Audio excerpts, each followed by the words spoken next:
রাখার জন্য আহ্বান করছি। বিসমিল্লাহির রহমানির রহিম। আজকে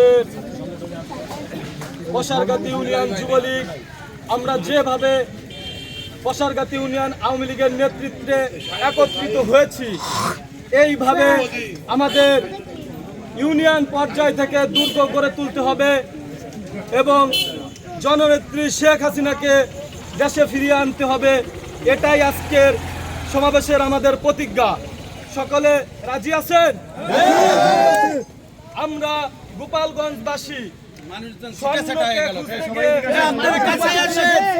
আপনারা যদি দোকানপাটে থাকেন না, এদিকে আসেন। হারিয়ে ফেলেছি। মূল্যবান রত্নকে আমাদের দেশে ফিরিয়ে না আনা পর্যন্ত আমাদের কর্মসূচি অব্যাহত থাকবে। আমি বসারগাতি ইউনিয়ন যুবলীগের কর্মী হিসেবে আমি প্রতিজ্ঞাবদ্ধ। আমার শেষ বিন্দু রক্ত পরিমাণ থাকা অবস্থায় আমি জননেত্রী শেখ হাসিনা দেশে না ফেরা পর্যন্ত আমি মাঠে সশস্ত্র শরীর নিয়ে আমার কর্মীদের নিয়ে মাঠে উপস্থিত থাকবো। জয় বঙ্গবন্ধু।